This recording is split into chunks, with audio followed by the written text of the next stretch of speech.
hi. Welcome to this course.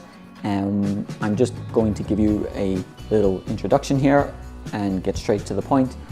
This course is for English learners who want to improve their fluency, and especially for learners at the level of intermediate, maybe just below intermediate to advanced. And it's for those students who really, want to get to that next level of English fluency and be able to communicate, well in English. So what I do is I'm just an English teacher. I teach English online, and mostly to adults, mostly to working professionals and students who just want to improve their fluency for, general English, social situations, maybe it's a hobby for them, things like that. So I've taught students, Brazilians, Russians, Japanese, Spanish. A lot of students want to move to Ireland for a job, or or maybe it's a Russian student who wants to move to the UK for a job. A lot of students who are preparing for interviews in English, and then there's just a lot of students who, English is a hobby for them. So I've seen what a lot of English learners do, and I've picked up, or I have come across or found methods that are successful that different students use. So basically in this course I'm just going to present these tools to you so that you can take these tools and then use them at home in your own study time to improve your level of fluency. And I suppose the biggest thing to remember is that this is a very long-term process. There's no quick fix for language. So it's like going to the gym. I mean, you can't just go to the gym for 1 month and expect to look great for years after that. You need to build that habit every week. You need to kind of live it. So, for gym, you need to go kind of every week and keep that habit for months and months and years even. But it's the same for language learning, I think. You really need to live the language for part of your week.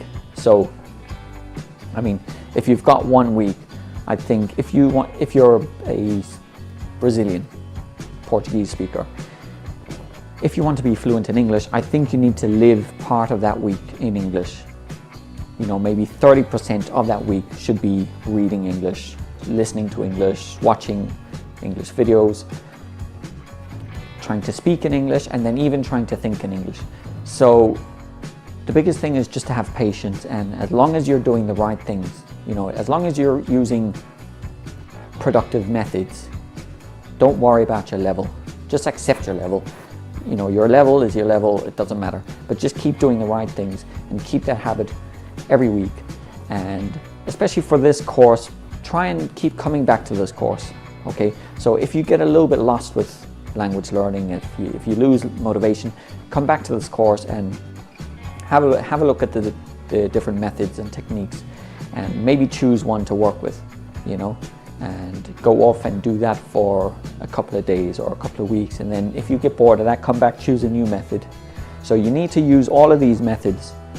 All of these methods cover different areas of English fluency. There's pronunciation, there's building vocabulary, there's listening fluency, trying to start thinking in a language.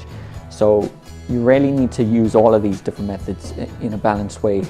And these methods work because I've seen students using them and they've worked for them. So that's it. I hope you enjoy this course, and I hope it really works for you. So thanks.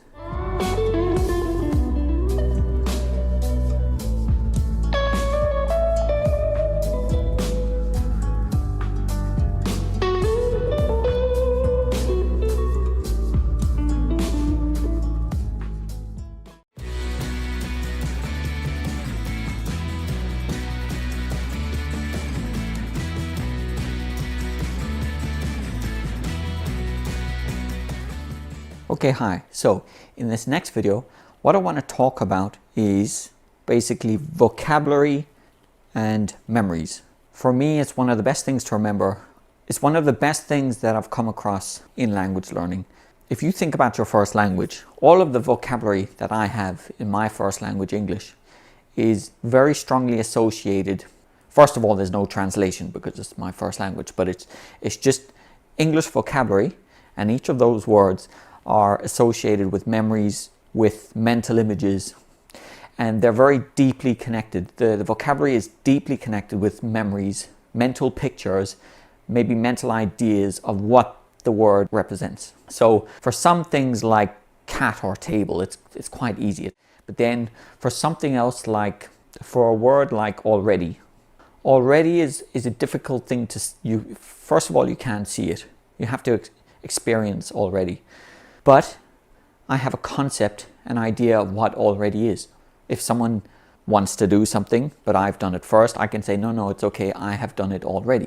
But it's kind of that concept, but there's different variations of it as well. But it's basically something like that. So now, when it comes to learning a second language, the problem is all of those mental memories, those mental images, those concepts, those ideas, that world is kind of separate from language.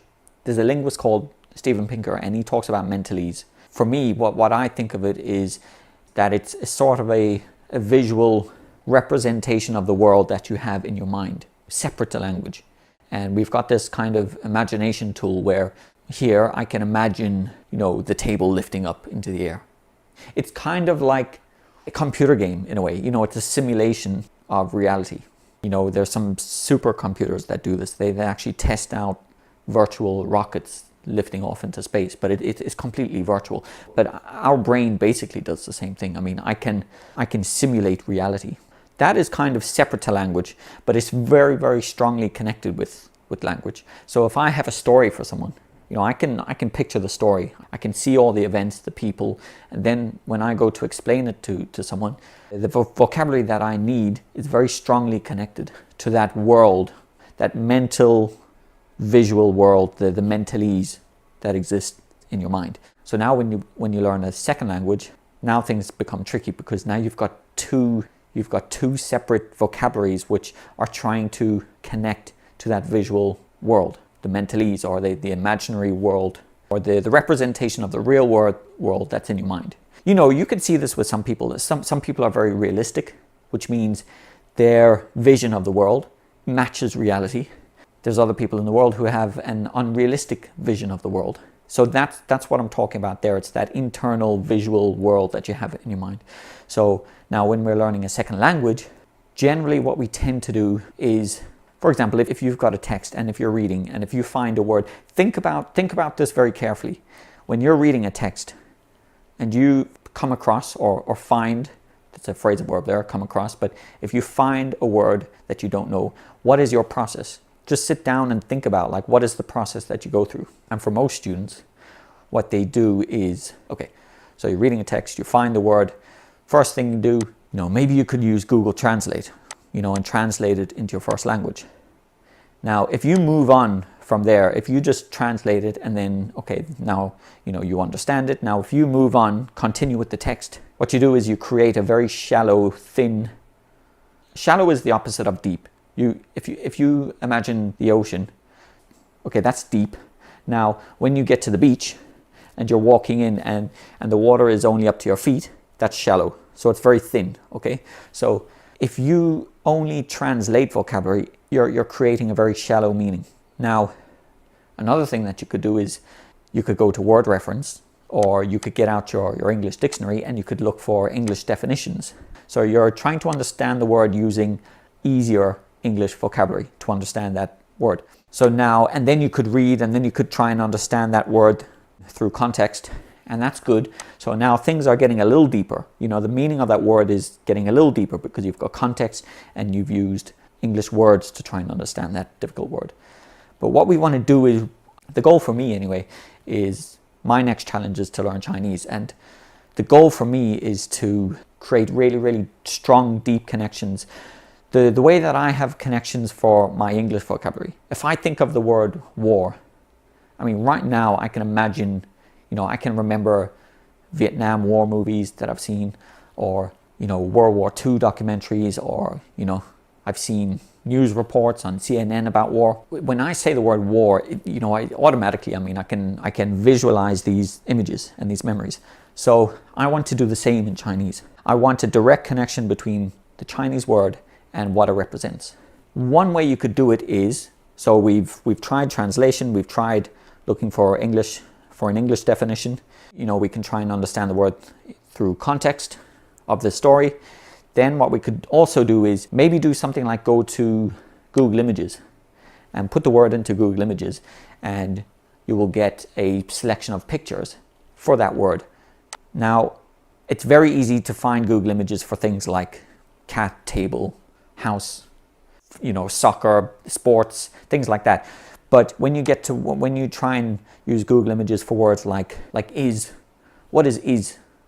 Is, or already, or yet, things like those, or alternative. But Google Images will actually surprise you, because a word like alternative, you wouldn't think that Google Images would give you a good picture, but it actually does. So try and use Google Images as much as possible, because you're creating a visual memory. When you find that word and when you go to Google Images and you see those pictures, in that moment there, you're creating a visual memory. And in the future, you're going to connect that picture to the word. And when you try and remember it, it'll be easier.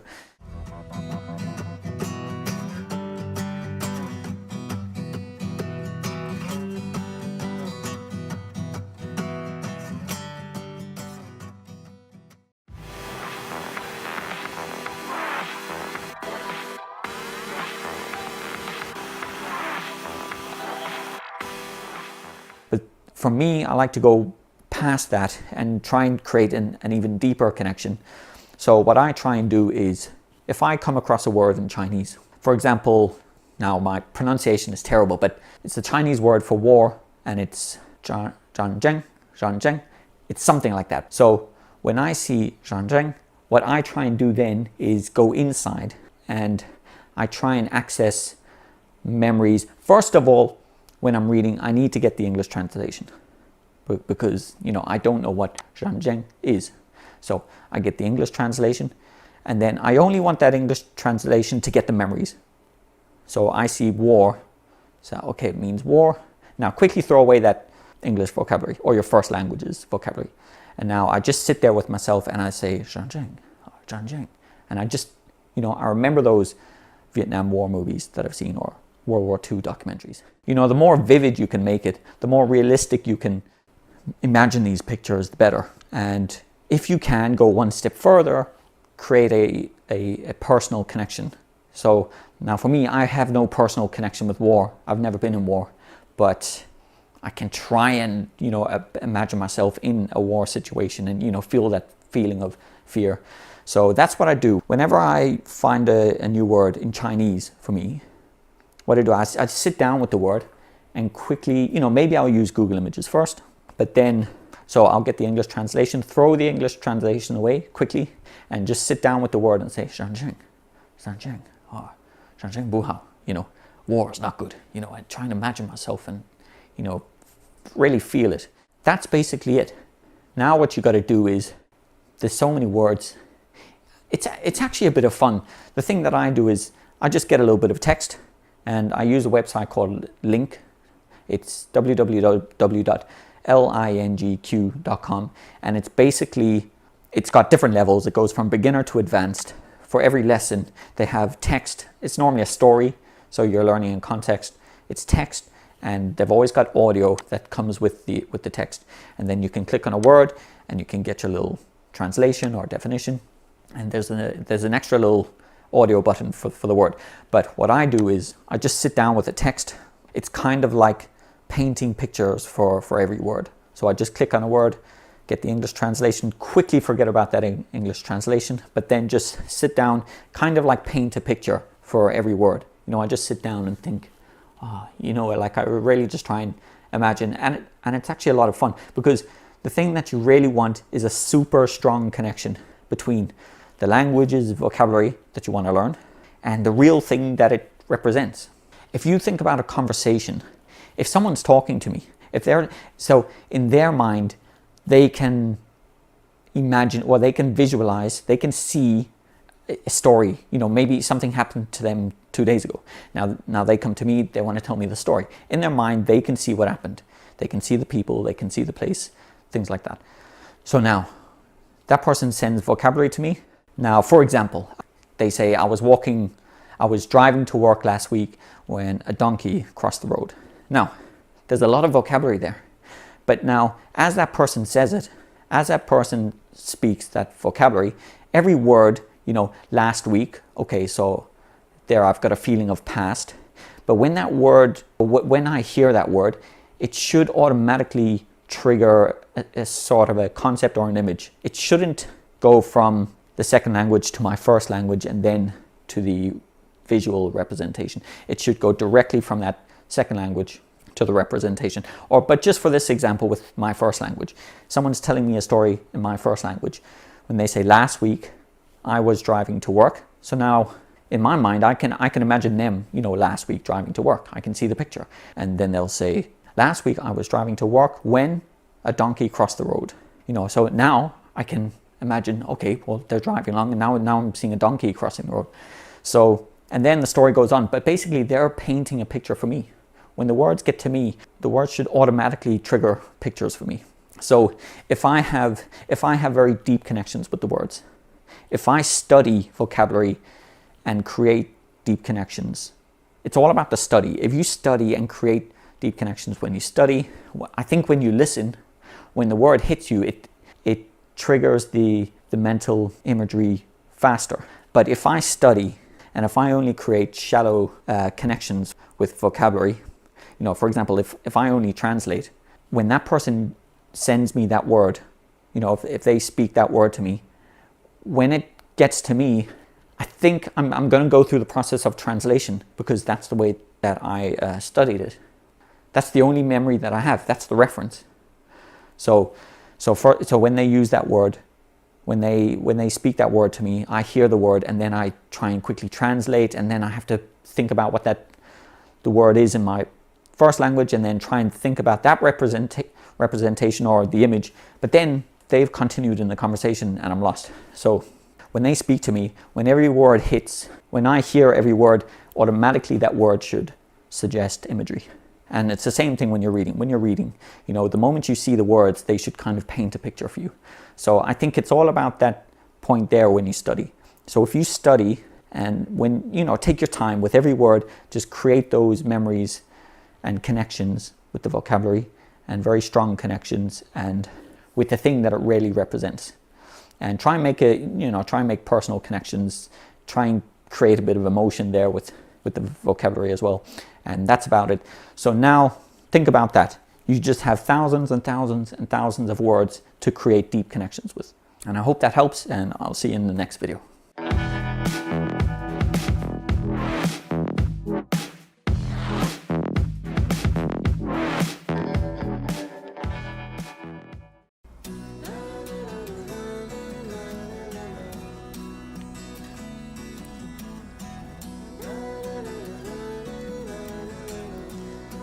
After teaching English for many years, studying language fluency, and observing the methods that my students were using to achieve fluency, I took some random notes over the years which I would like to share with you here. I think language fluency is all about creating unbreakable bonds between words and the mental images, memories, or visualizations that they represent, and just doing this for thousands and thousands of words in a language. Then you can play around with the word order and grammar, etc. when you speak, but it's all about creating deep meanings and direct connections between words and mental pictures or representations. By consuming a language, reading and listening to interesting content, all of that vocabulary is just adding to the visual representations and vision of the world that your mind develops over the years. So when you consume a second language, you are doing the same thing. All that vocabulary should be adding to the reality of the world that exists inside your mind, or visualization of the world, etc. Maybe a way to solve the always translating when speaking problem that students seem to have is by reading continuously while focusing on imagining the stories in vivid detail, and to do this for hours and hours and hours. When learners look at pages filled with vocabulary, their heads should just be filled with mental movies or mental pictures of the story as they turn the pages. At higher levels, listening can be practiced in the same way. Notice how you do that already in your first language. Just always push your mind towards imagination when reading or listening.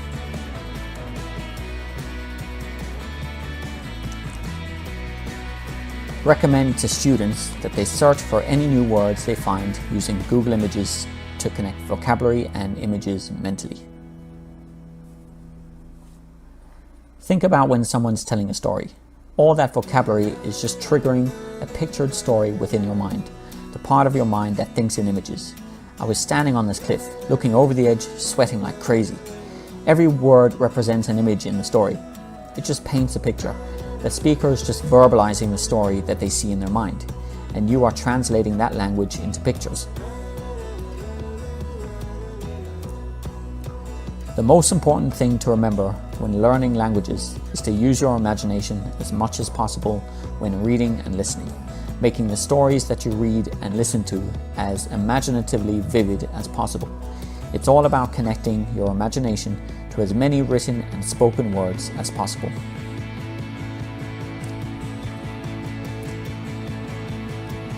A major part of language learning is actually seeing the same vocabulary again and again and again through extensive reading and listening, and understanding what the words mean directly with the mental concept, idea or image every time, and in different contexts every time.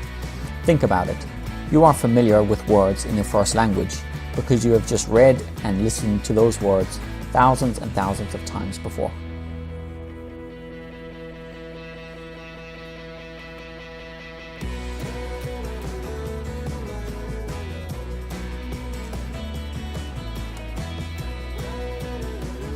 I think an important thing to remember is that the method that you use to study a language's vocabulary will reflect itself in the way you try and use the language when you speak.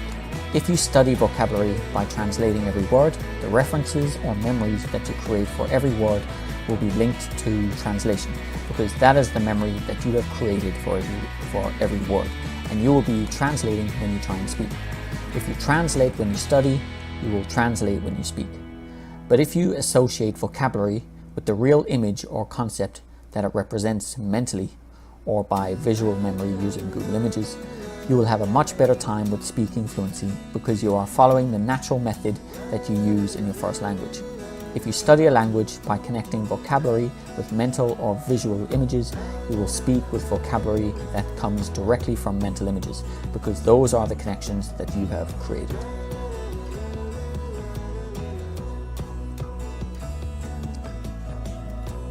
Another fantastic thing to do in Link for listening is to listen to individual words again and again and again using the pronunciation button, connecting mental visualizations with the spoken vocabulary every time you hear the words. Then what you can also do is highlight sections of text and listen to the Google Translator pronunciation for that section of text over and over again, attaching mental imagery to the spoken words as you hear them. Maybe in addition to mentally visualizing images of vocabulary, it could also be helpful to connect visual memory by searching Google Images for the vocabulary that you have just read. Two memories are being formed. One inside the mind mentally and two outside the mind visually. Our words truly are married together with visualizations of the things, ideas or concepts they represent. When I use my first language, if I say the word produce, I truly see and get a sense of produce mentally. It's almost as if the word is the visualization itself.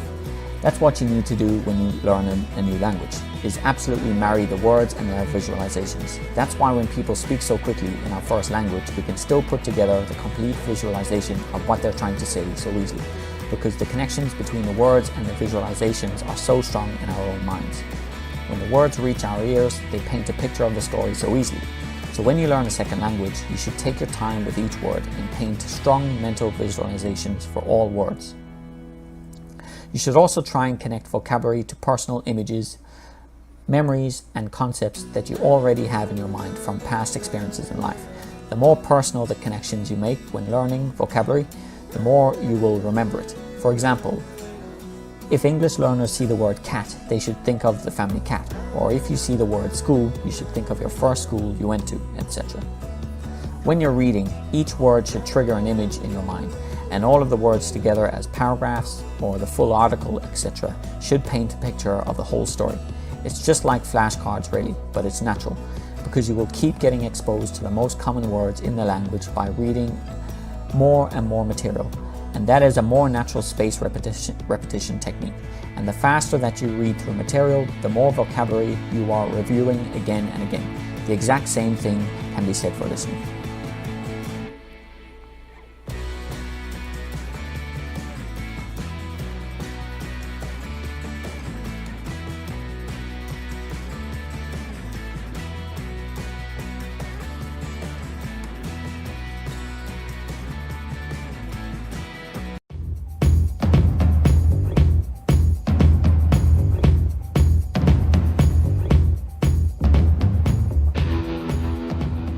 Okay, hi. So welcome back to this next video. And in this next video, what I want to talk about is reading. It's kind of like the topic is read. That's the topic. And it's just a way to develop your language, I think. So, reading is very important for consuming vocabulary, more and more vocabulary, and then you've got listening. But I'll talk about that next. So with reading, what I'll talk about first is actually that I think for a lot of students, some students find systems like flashcard systems. Flashcard systems with spaced repetition, which means they create a huge list of flashcards and then they try and review them, every day, and then after a few days, and then after a week, and then I think it's a good system because it's connecting vocabulary with images, and what they're trying to do is trying to review the vocabulary and the images again and again and again to try and get that vocabulary into long-term memory. But to me, it's a good system. I think if people use it, they will definitely develop a large pool of vocabulary to use, like in this case in English, but if you want to learn English. But for me, I think just for me, there's a more interesting way to go about it. And this is an alternative to flashcards and spaced repetition systems, and basically it's just read. Okay, think about your first language. In your first language, in English, for me, what I do is it's consuming content. It's you're consuming vocabulary, and what I do is I search for sources of content that I like, that are interesting for me. So for me, I like history documentaries. I like to learn about the world. So, naturally I go to YouTube and look for documentaries in my first language, in English. Or I love comedy as well. So I try and search for, these great comedians and try and listen to all of their shows. And that's naturally what I'm very interested in. And the content pulls me, like the topic that I'm watching pulls me in. And naturally by doing that process, I have to consume a lot of vocabulary to understand the topic. So in the first language, I think it's all about the topic. In your first language, no one tries to learn their first language. It's more like they want to know about the topic. If you love sports, you want to know about sports, and then naturally you develop your language by consuming content, videos, and watching games and reading articles about sport. And over time you reach fluency because you're consuming that content again and again, and you're seeing the vocabulary again and again and again. Anyway, so what I'm trying to suggest here is that for your second language, if you're Spanish or if you're Japanese, and if you want to learn English, try and do this. So today you're going to study English. And one way to study English is to do like it's the more safe kind of boring method, and it's to be honest, to go to language schools. And you get your course book, and the course book tries to cover a lot of different topics like healthy living and neighborhood and music and movies. Every unit will try and cover these topics, and that's kind of like the safe area of language learning. It's great for beginners, but I think when you really want to get to like a high level of fluency, you've got to kind of live in the language. If you're Japanese and if you want to learn English, forget that you're Japanese. When you study English, forget that you're Japanese. Okay, so you're not Japanese anymore. You are English. Try and understand the world in English. That's the way that you understand the world, and it's through English. What I would do is search for the things that you're really interested in. Kind of follow your personality. Your personality in Japanese should match your personality in English. So in Japanese, if you love baseball, go to English and find articles about baseball, or YouTube videos about baseball, or try and watch games on TV in English. about baseball in English. You know, do what you normally do, but just do it in English. If you love history, if you're Japanese and if you love history, now you're English. Now you understand the world in English. Now search for articles and documentaries about history and do it through English. That's basically it. It's just, I think you kind of need to learn to relax in English. It shouldn't be study like, oh, frustration. Grammar is something like that. You know, you sit down and it's hard work and blah, blah, blah. And it's just frustration. For me, for Chinese, my level of Chinese is very low, but I want to get to a stage where I can study Chinese culture or study Taiwanese culture, okay? And, you know, I want to get to a stage where it's more about the topic and I'm just doing it through Chinese. Like, I love comedy, so I want to search for Chinese comedians, find their, you know, transcripts and go through all the language. And, you know, maybe try and listen to their shows, you know, study history, you know, find technology magazines in Chinese, and I should be focused on the topic, and the topic should pull me.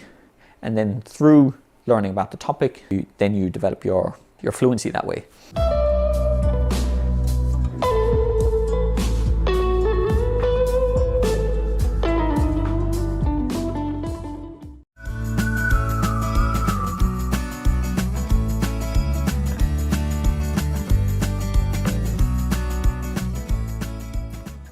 Now, with all of that vocabulary, you need to create those strong, deep connections that I was talking about. You know, that mental imagery that is connected with the word. There should be no translation. You know, you should try and get rid of translation as much as possible.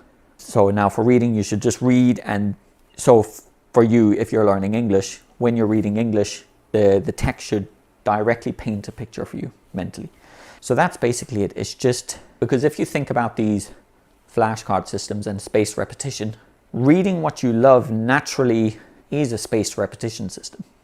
Because what they do with spaced repetition system is that you've got your, you know, the most common vocabulary in the language, and then you review it after a day and after 2 days and, you know, after a week. But it's for me, it's kind of like it could be a very boring process of just going through a list of cards. But if you, for example, so you're a Japanese person, and if you're learning English and you want to learn about the French Revolution. Now search for articles about the French Revolution in English. Now today, when you read an article about the French Revolution, you will naturally find the most common vocabulary in that article, because naturally content has the most common vocabulary in the language. It has to be there. In all the newspapers you read and all the magazines, the most common words in the language should be there. And if they're not, then they're not the most common words in the language. So if you're reading an article about the French Revolution, you will see vocabulary repeat and repeat and repeat again. So every time it repeats, you know, you should create that deep mental imagery with those words. You know, every time you see it in the article, you should try and do that. And then it reinforces and makes the connection stronger. So this is kind of like spaced repetition, you know, within one article. After 2 or 4 or 5 or 6 minutes, you see these words again and again.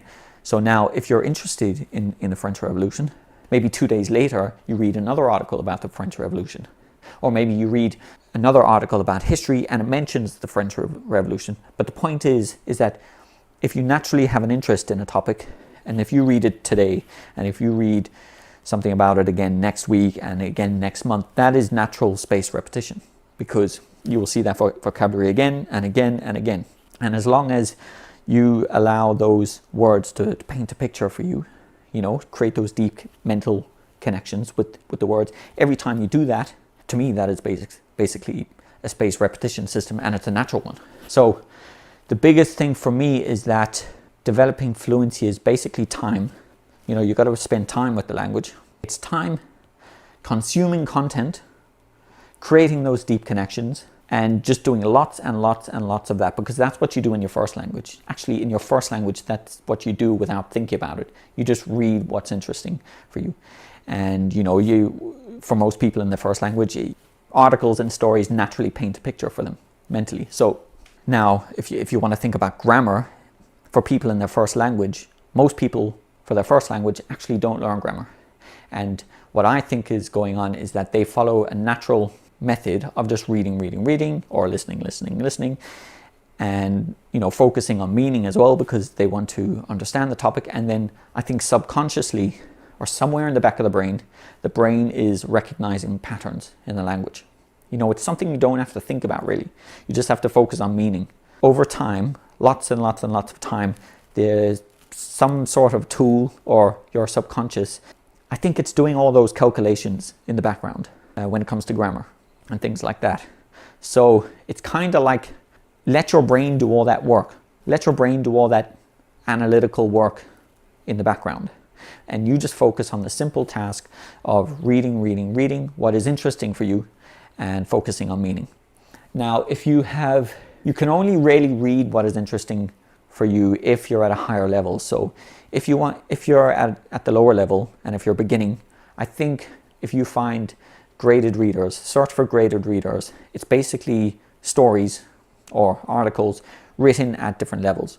So that would be the best place to start. Or, you know, go to a language school and study the course book, because the language used in that course book is adjusted to a lower level. And now you can build your vocabulary there. But at some point you got to start living in the language and naturally study the topics that you're interested in. But if you're at that lower level, there's a website called Link. It's www.lingq.com. With this website, they've got first of all, they've got like, I think between 10 and 15 languages that you can learn. And then they've got levels for every language. So it starts from, I think, beginner 1, beginner 2, intermediate 1, intermediate 2, advanced 1, advanced 2. So choose your level. Then when you click on a lesson, you will get text, and then you'll get audio, and you can click on the word and you can get the definitions. That's a great place to start, because, you know, the stories will be easier, the language will be easier, and you can build your vocabulary there. But at some point, go to the real stuff. You know, if you're studying English and if you want to be fluent in English, sit down and just relax with, you know, the National Geographic. Go to the National Geographic website in English and sit down and just read articles, you know. Learn about nature and geography and things like that. Or if you love technology, there's an online magazine called wired.com, wired.com, and it's all about technology, but it's not very, very technical. It's kind of like a general kind of entertaining look at technology. You know, go there and just sit down for, you know, maybe hours and just read articles about technology and focus on the meaning, you know, forget translation. And that's basically it. So consume as much content as possible and just read.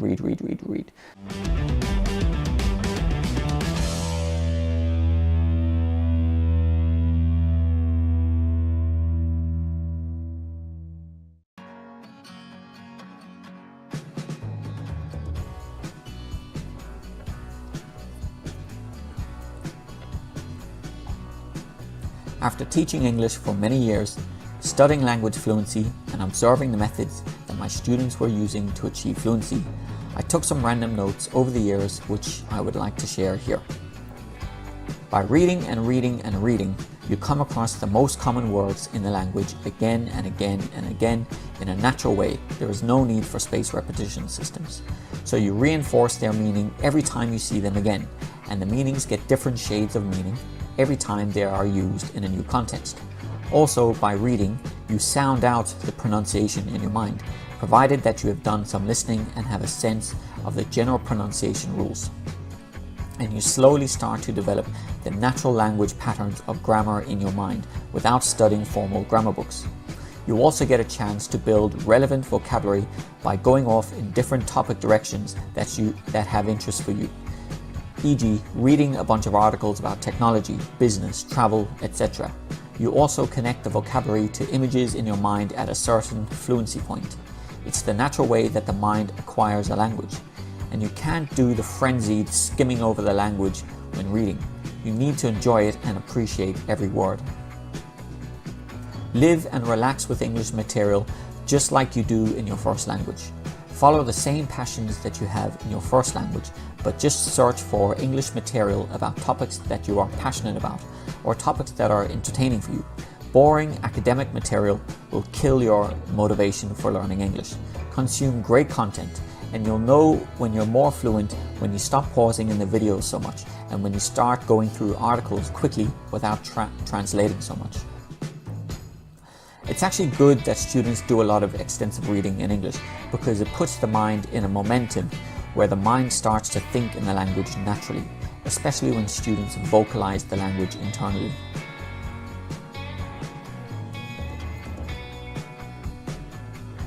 When you're reading, each word should trigger an image in your mind, and all the words together as paragraphs or the full article, etc., should paint a picture of the whole story. It's just like flashcards really, but it's natural, because you will keep getting exposed to the most common words in the language by reading more and more material, and that is a more natural spaced repetition technique. And the faster that you read through material, the more vocabulary you are reviewing again and again. The exact same thing can be said for listening.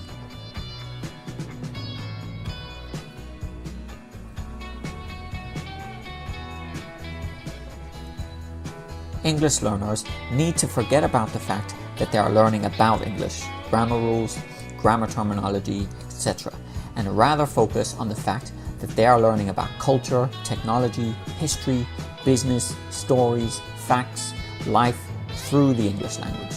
When they study English, they should become obsessed with gaining knowledge about the world through English. The obsession should be about the topics, just in English, and English fluency will result as a secondary effect. Chase the most interesting topics that you find interesting as a human being, ones that you are genuinely interested in, your topics, and then just have conversations about these topics with your teacher, friends, etc. When you study all of these topics, the language goes in. When you discuss these topics, the language comes out. There's a superficial level of language, i.e. form, structure, grammar, pronunciation, etc. However, behind that exists culture and topic, etc. My discussion lessons aim to reach that deeper level with students while still paying attention to form. The lesson should be culturally educational in that way. Building up your vocabulary is key to becoming fluent in a language. Stephen Krashen argues that compelling, comprehensible, i.e. at the appropriate level, input is the real key to literacy. If students are given material which is fascinating, entertaining, compelling, etc., they will learn English. That means comic books, good storybooks for kids. That means technology magazines, business articles, culture articles, fiction books for adults, etc. Self-selected reading is also a lot better than assigned reading. Think about it. If someone gives you a book as a present, for some reason you never want to read it. But when you choose it yourself from a selection, you feel like it's yours. You enter into a flow state much easier and take in all the information. Flashcards seem weird. There's just no context with them.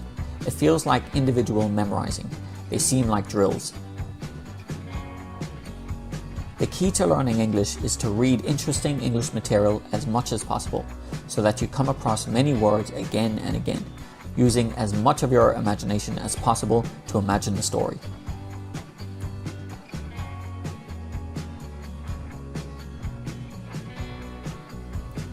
A key when reading a text is to read and read and read until you get to a deeper message of what the text is trying to say, and then listen over and over again until you get to the deeper meaning of what it is trying to say.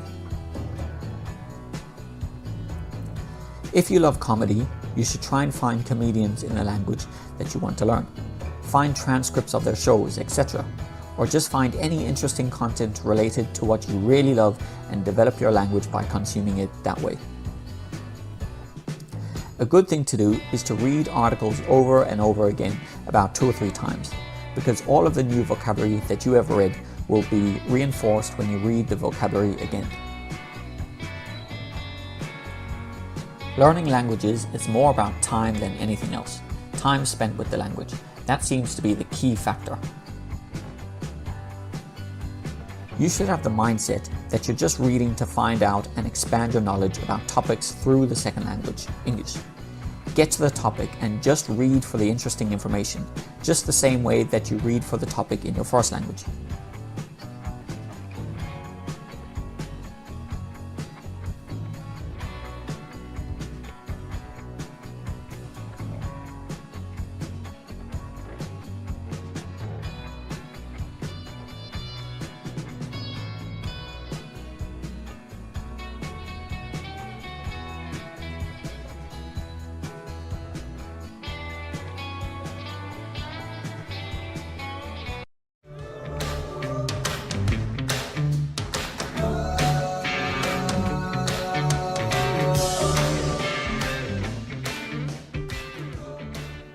Okay, hey, so what I want to talk about now is listening. And I think listening is obviously, there's a big difference between written vocabulary and spoken vocabulary. I mean, they both refer to the same thing, Hamburger. but they're kind of different things in a lot of ways. You're talking about symbols, connecting mental imagery with symbols and meaning. And then now you also have to connect that mental imagery and that, those deeper connections and those memories with spoken vocabulary. Okay, so what I would suggest is that you could take the same approach that we had for reading, written vocabulary, and if you find a website where you can find the pronunciation of words in English, link.com is very good for that, because whenever you click on a word in link, you'll get the little definition, but you'll get a little button for the pronunciation of the word as well. So what I would suggest is, clicking on every word and then just listening to the pronunciation of every word, and then, click on the word again and hear the person say, if the word is business, click on the word business, click on the word business, and keep clicking on the word. And whenever you hear that word, you should let the word, paint the picture of what business is. So, you need to get some sort of mental representation of what business is. Don't use translation into your first language. It should go directly from the spoken vocabulary to the image. Business. Business. Business. Business. And just keep clicking on business and let that suggest memories that you have of business and experiences and things like that. So, the way that you would do that with written vocabulary, do it the same way with spoken vocabulary. You just need to find websites where you can do that. I think you can go to Google and just put the word into Google, and then you'll get a little button where you can hear the pronunciation. But I just recommend Link because it's a great website. And so what I would say there is that you've just got to do that thousands and thousands of times with thousands of words. You need to listen to thousands and thousands of words, and you need to let all of those words individually suggest the things that they represent mentally. So when we're looking at pronunciation now, I think this activity is pretty important. What you need to do is you need to find some sort of resource like TED.com. TED.com is very good, and obviously link.com. There's breakingnewsenglish.com, which is free. Find anything that has text and audio.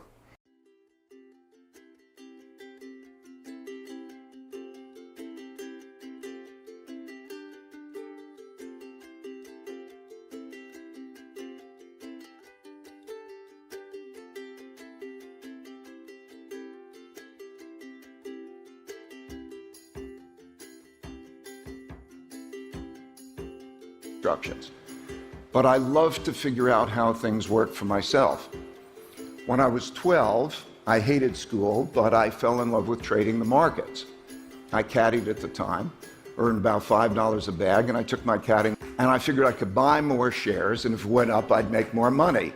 So that was a dumb strategy, right? So I made a lot of painful mistakes. They had never been very successful. The three men moved along the small river as they worked.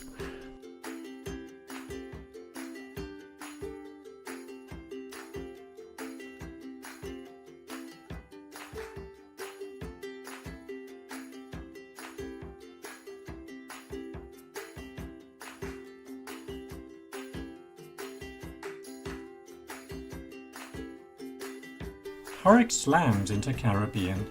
This is breakingnewsenglish.com. A record-breaking hurricane is causing death and destruction in the Caribbean. So what you need to do then is, because I see this with a lot of students, is that in my classes with students, I get students to start reading an article aloud. And whenever they make a pronunciation mistake, I just correct them on the word. And then they keep reading, and then they make another mistake, and then I correct them on the word. So what I notice is that a lot of students develop their own pronunciation for certain words. So I think this is definitely true. And a big reason is that English has very irregular pronunciation. It has very strange pronunciation because there's words like through and cough where it ends in O-U-G-H, but they've got two different sounds really. So one is through, the vowel sounds like oo, and the other one ends in off, cough. So a way to solve that problem would be to find that text and just press play and read at the same time. So you're listening and reading at the same time. Whether you like it or not, radical transparency and algorithmic decision making is coming at you fast, and it's going to change your life. That's because it's now easy to take algorithms and embed them into computers and gather all that data that you're leaving on yourself all over the place and know what you're like, and then direct the computers to interact with you in ways that are better than most people can. And just go all the way down the text, only focusing on pronunciation. Don't really focus on meaning here. Just focus on pronunciation, and focus especially on connecting the spoken vocabulary with the written vocabulary. You should just connect up every word. And whenever you come across, or whenever you find a word that, you know, where you thought maybe the pronunciation was different, whenever you find a word that, you know, you have a problem with, focus on that and just listen to how the native speaker pronounced it.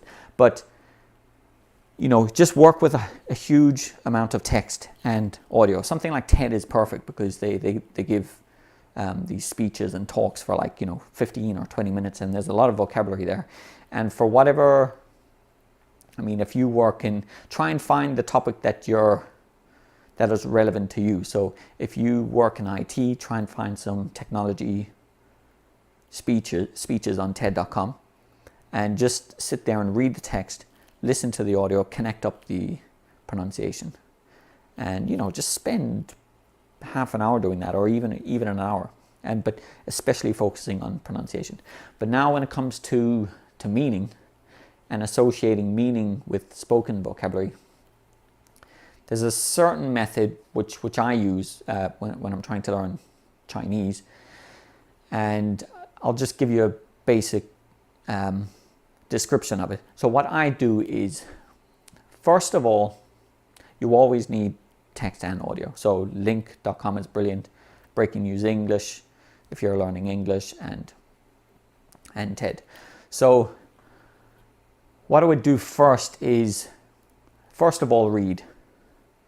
Okay, so first of all, read the text, and, you know, just choose you know, start small. Don't read the whole text. Just start small. Choose a paragraph or half a paragraph, and then just read. When you find a word that you don't know, translate it, but then connect that. You know, create those mental images and those deep connections with the written vocabulary. Create that, and then maybe, you know, find the pronunciation for the word, and then just keep clicking on the word and hearing the word. And whenever you hear the word, you should see that mentally. So, you know, if the word is money, you know, if you find the word money, I mean, just keep clicking on that button, and, you know, let the person say money. And whenever they say money, you should see a mental representation or a mental picture of, or, you know, a personal experience that you've had with money. Okay, hopefully a lot of money. So first of all, I would do that reading.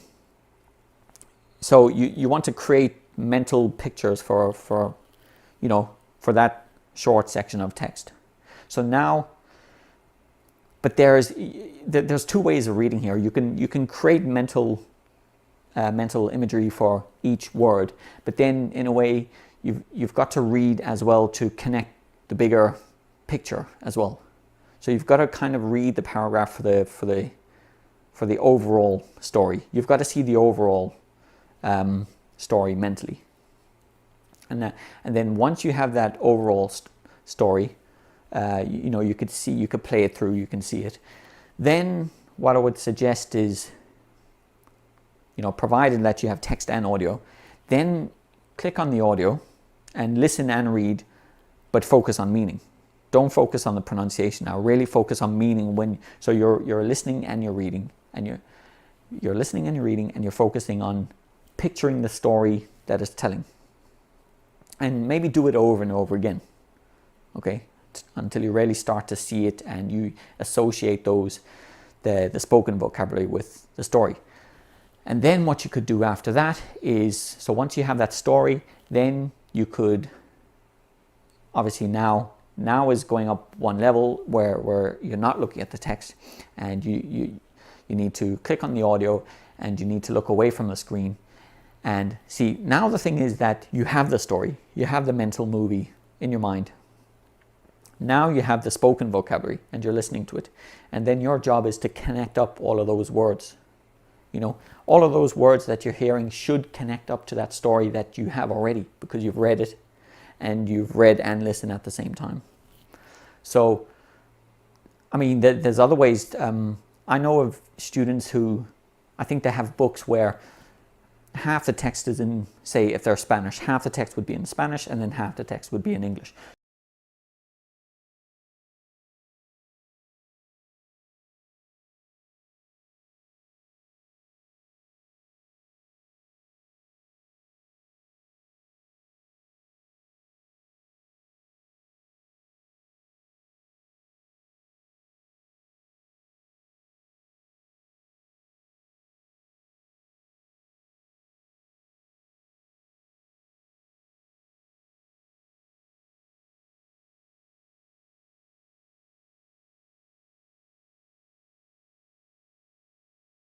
So what they do is they read the text in Spanish to get the story, and then after that they read the text in English to connect up the vocabulary with the story that they have in their minds.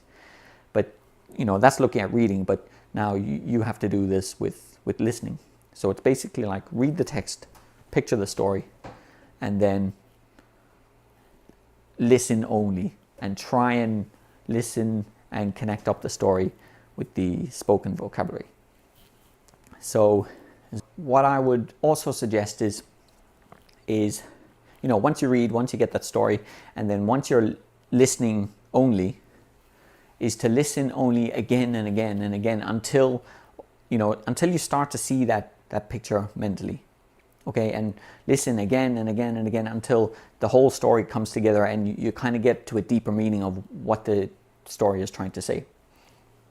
So just spend time with it, but don't overdo it because you'll waste time, but just try and do it a few times just so you get that deeper meaning of the story. And then what I would also say is that when you're at the higher levels, you don't have to spend so much time with the vocabulary. Maybe you could just use TED.com, just read a little quickly, get the story, and then listen to that section. Then after you've done that, read the story again and then listen. So it's just a way to, because obviously reading's easier, you'll get the vocabulary and then just read a little bit and then listen to that section, just to give you a little bit of help when you're listening. And then the last thing that I'll say is that I've seen for some students, well, one student specifically, that it really helped her when what she used to do was she would transcribe audio. So this is a little different to the method that I was talking about, but what she would do is she would find podcasts with natural kind of spoken English and maybe a bit like humorous, and she would just press play on the audio, take it very slowly. She would go through the video, the podcast or the audio very slowly and then just transcribe. And she said that the method of transcribing would really force her to focus in on detail and focus in on the pronunciation of each word. So I'm just going to give you a little demonstration here of transcribing audio. But before that, I want to talk about Spotify and the Spotify app. Spotify is great for music, but it's also really great for finding good podcasts. So if you go up to browse and then down here, go to podcasts, okay?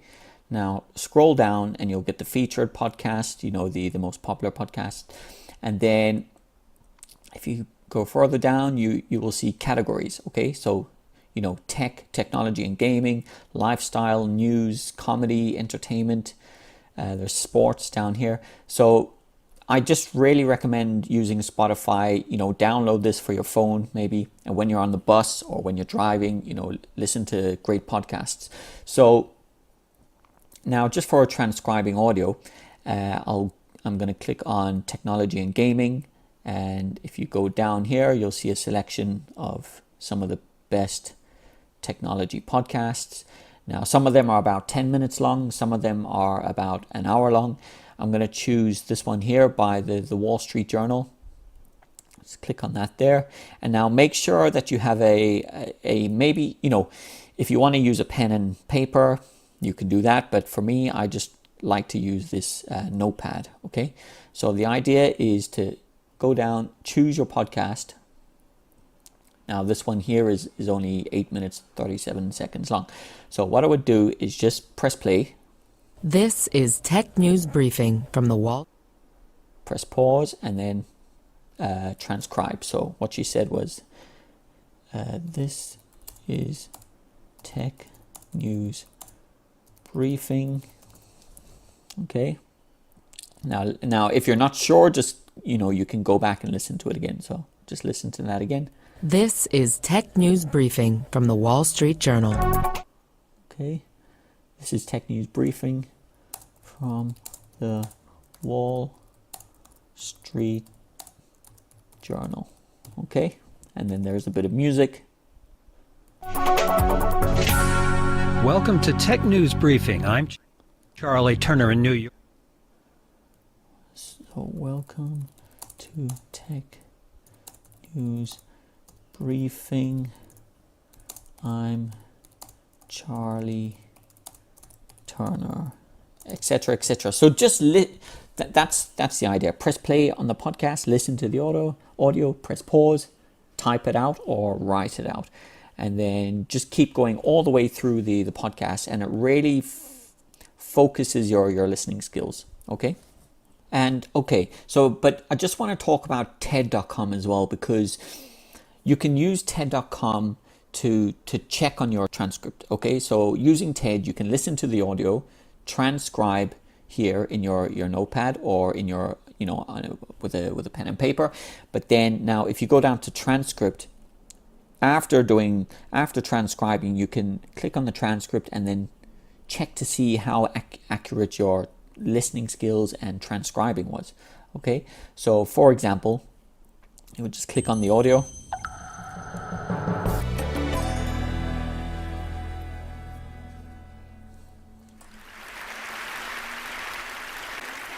I used to think the whole purpose of... All right, so I used to think the whole purpose life was pursuing happiness. Of life was pursuing happiness. Everyone said the path to happiness was... Everyone said the path to happiness was, etc., etc. Okay, so just keep doing that all the way through the video. Listen to the video. Now, so after doing that, you will have a lot of text here in your notepad or in your book at home. So then just go down, click on the transcript, and you can check to see how correct you were. Okay, so I'll just put this here like that so you can see. Okay, so I used to think the whole purpose of life was pursuing happiness. Okay, everyone said the path to happiness was, etc. Okay, so using TED.com or basically any resource that has text and audio is a really good way to check on your transcribing, and transcribing is one of the best ways to really improve your listening skills. All right, so as an exercise, maybe you could spend 20 minutes or half an hour or an hour just finding some audio at a good level for you, and then just sitting down, just listening and just transcribing everything you hear. Take it slowly, go all the way through. And for her, it worked great, so it would probably work very well for other students too. And that's it for this video, but in the next video I'm going to talk a little more about listening and different ways to improve your listening fluency. Okay, see you then.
Okay, hi, so welcome back. In this video I'm gonna just go into listening just a little more, and maybe for those students who are just at maybe a higher level. So another great suggestion is to, if you really want to, if you feel that you're struggling just a little bit, always try and listen to things that you know about. So if you're from Brazil, and if you really understand a lot about technology, if you work in IT, for example, and if you know a lot about, maybe you're interested in artificial intelligence. So if maybe you know a lot about that topic when you speak Portuguese, and when you search for articles and videos in Portuguese and you learn about that subject, well then search for that subject in English. And then especially, maybe YouTube videos, things like that, but even podcasts, so the thing is that if you know the topic, you have that internal picture of the subject already, that internal visual mentalese world that you have without language. And then, so all you need to do is, now if you want to become fluent in English and you want to improve your listening, just find the same content with the same topic just in English and listen to it, and then connect up all of that vocabulary. So, basically the recommendation there is just, if you want to improve your listening, just always try and find, maybe you've been reading a lot of articles about Donald Trump recently.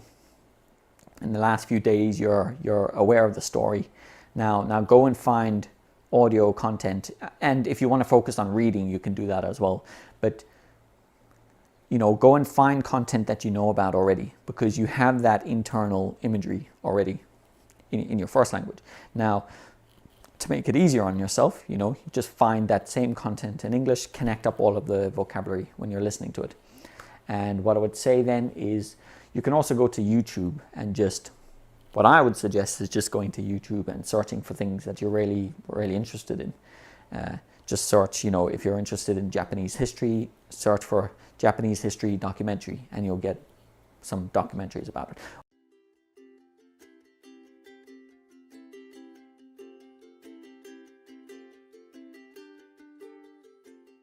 Found a Japan still torn apart by restless warlords.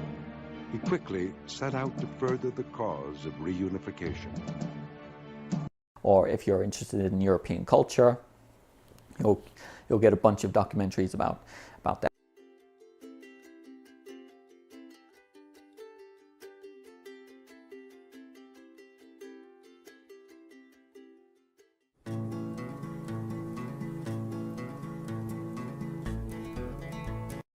An important part of the Sami identity. And with the documentaries, it's a little easier because you have the videos to help you with the spoken vocabulary. And just kind of relax, enjoy your day just sitting down, just watching great documentaries in English to improve your English fluency.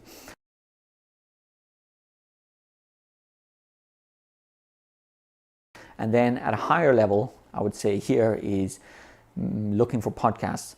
So I actually used to do this a few years ago myself before I started teaching English or thinking about language. And I would just go to iTunes and there's a little search bar. Make sure that you're in the podcast section. And then what I would do there is the same as YouTube, just search for the topics that you're interested in. So put in technology and then you'll get a lot of technology podcasts, or put in business and you'll get a lot of business podcasts, or advertising, or football, basically any topic that you're interested in.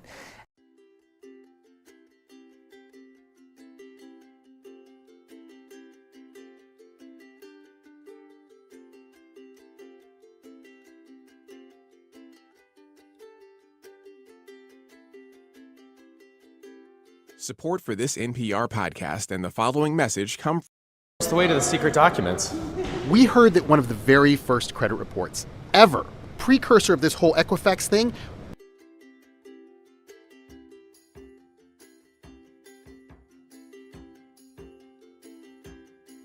Hello and welcome to Business Daily here on BBC World Service. I'm Ed Butler and today I'm in China, a country where debt is very much on everyone's mind at the moment.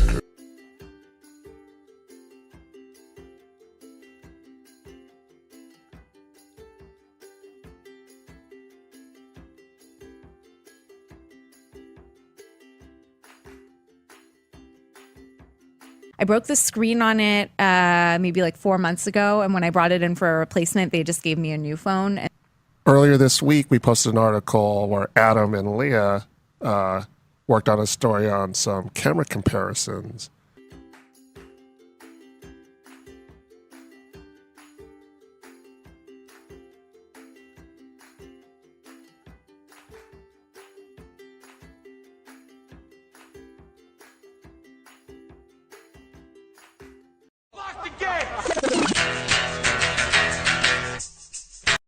Afraid of everything? I am. I mean, I try to hide it and deal with it, but on a day-to-day basis, I can muster. No, I'm not afraid of everything. I'm afraid of very few things. Like what?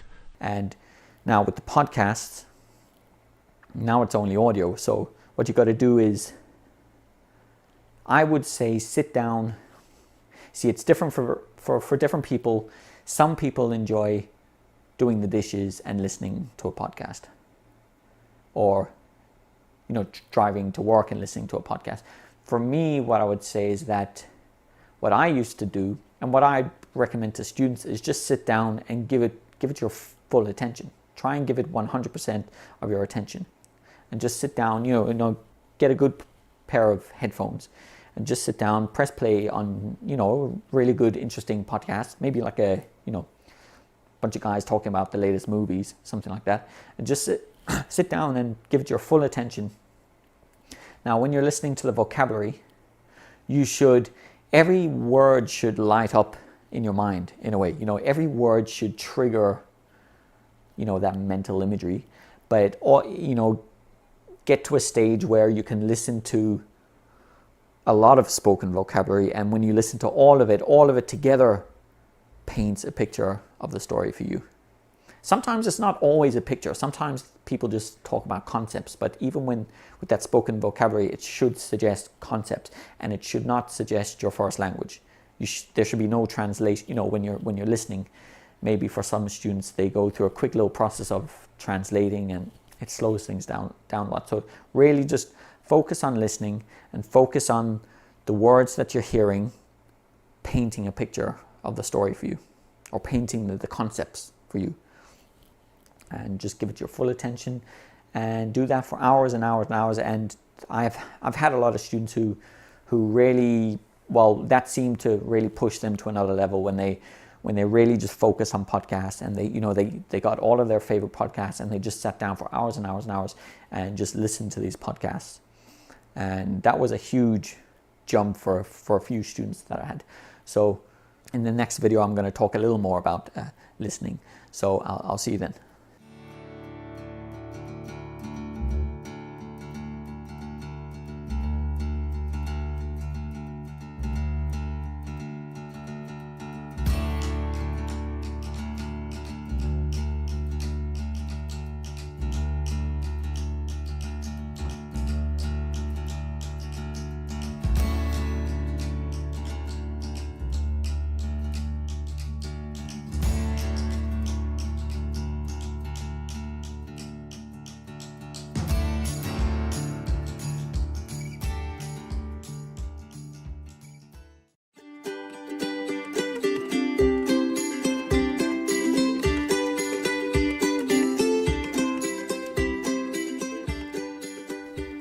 Okay, so the last thing that I want to say about listening is that, especially if you get to this point where you're listening to podcasts and it's pure listening, you will know if you have shallow connections with your vocabulary. You will know if you have thin meanings for most of your vocabulary, because when you're listening, if you get stuck on certain words, or if you get stuck too often, it just shows you that for certain words, those words don't really paint a picture for you. They, maybe they're connected with a translated word or something like that, where then those are the words that you need to focus on. Wherever you get stuck, just focus in on that word and spend time creating a little deep connection with that word of memories and mental pictures. And so what I would also say is that as long as you spend lots and lots of time listening, if you spend lots and lots of time listening but there's absolutely no meaning, it's kind of useless. So you need to spend lots and lots of time listening, but there needs to be that meaning that is associated with maybe not all of the words, but most of the words, hopefully. And what I would say is that by listening and listening and listening, and as long as there's enough meaning attached to the words, what happens then is, I think your brain is doing something in the background, and I think it's recognizing patterns of grammar and things like that. And by listening and listening and listening to a huge amount, I think that's when things become natural, I think, with grammar, because you just start to know these grammar structures. You just start to know them. And so what's also happening is that when you're listening to all of these podcasts are painting a picture of the world for you. So you've got this mental ease, and you've got this internal vision of the world. Depending on the content that you listen to, if you only listen to business content, for example, it's only going to paint a business world for you mentally. So try and, it depends on what you want, but it's just another interesting thing to notice. And it's kind of like what creates character or personality in people, or listening and consuming content is just adding to the visual vision of the world that you have. So really pay attention to the kind of content that you listen to. Make sure it's good quality content, because good quality input, creating, giving you a better picture of the world will create better quality output when you use the language and when you try and speak. So that's everything I have to say about listening. And I hope you enjoyed this video, and speak soon.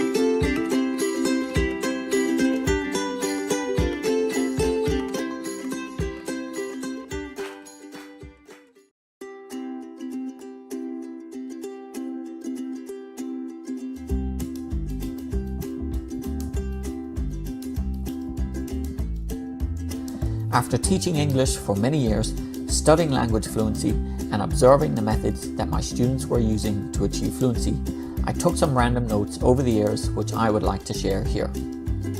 Another great method that should be encouraged is for students to read text and listen to the audio of the text at the same time using TED Talks, Link, etc. Sometimes only focusing on noticing pronunciation, sometimes focusing on understanding the meaning of the story. Lots and lots and lots of this until one day the student is comfortable listening alone without reading the text. I try and use this method when I study Spanish and Chinese, but you can use this method for English. When I want to focus on listening, I always find material that has text and audio, link TED.com for example. First, I read everything and imagine the picture that is represented by each word. It's kind of like flashcards, but the picture is in my mind. Then, after reading everything, I put all the mental pictures together to try and understand the full story within my mind. So I need to see a sort of movie or moving images of the full story within my mind. After that, I sit down with the audio, and when I listen, I want the audio to paint the same picture within my mind, and I just need every word and all the words together to make sense. Even though they are very fast and blended together sometimes, I'm trying to distinguish every individual word so that they have meaning. A great method for focusing your listening skills is transcribing material, as it forces you to pay attention to detail. It concentrates your listening as well to the sounds of the language. When you are focusing on your listening skills, try and give audio your full attention, 100%. Don't do anything else. Just sit down in a chair and meditate and put 100% focus on imagining the story that is being told. After reading and reading some material, on link for example, focusing on meaning, you should start the text again and read a little ahead for comprehension, and then listen to it for comprehension. Then read a little ahead for comprehension, and then listen to it for comprehension, etc., etc., all the way down the text.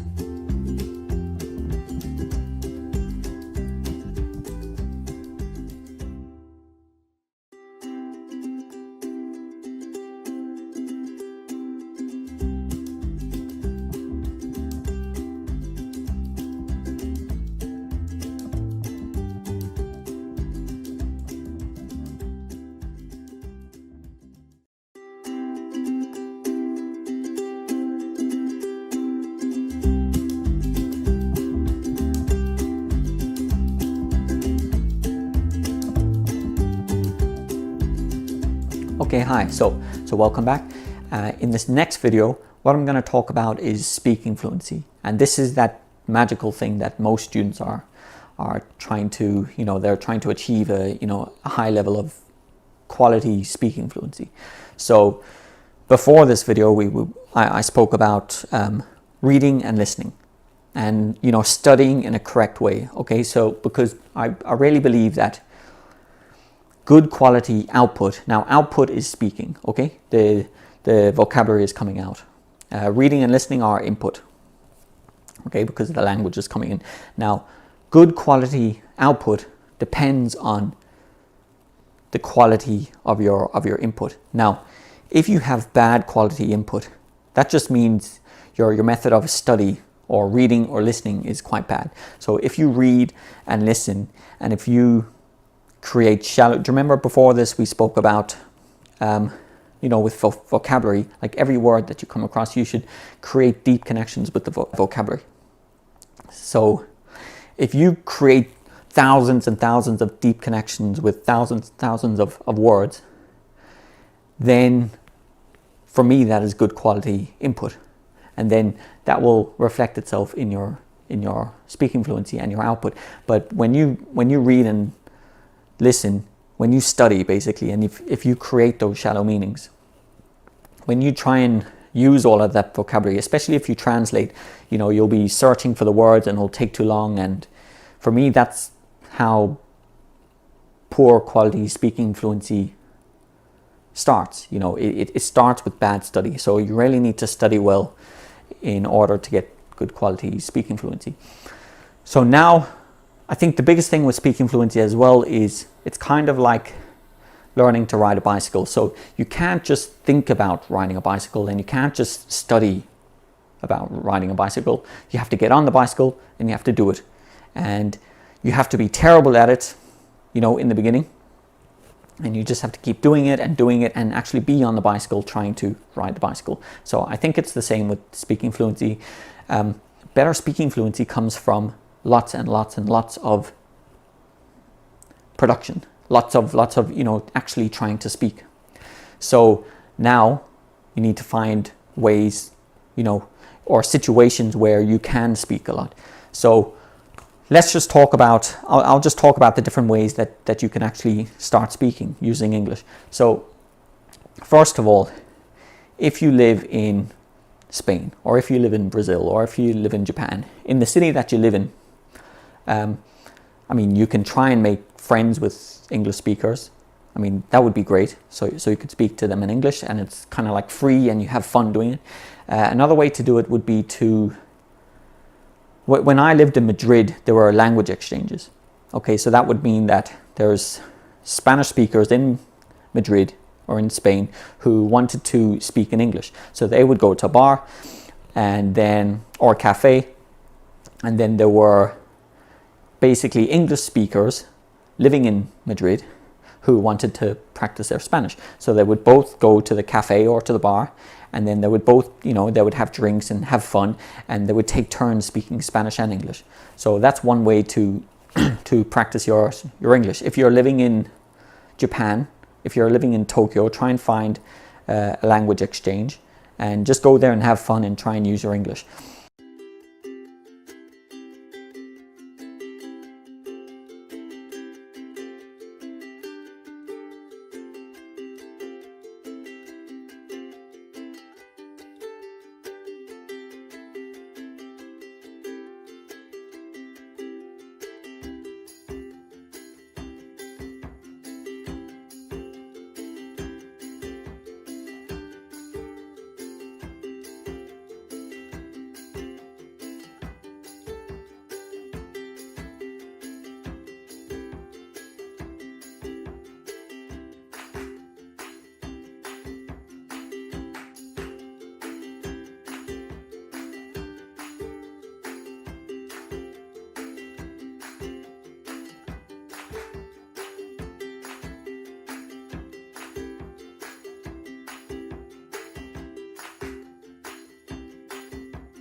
So that's another way. Another way to do it would be to go to a language school in your city or your town.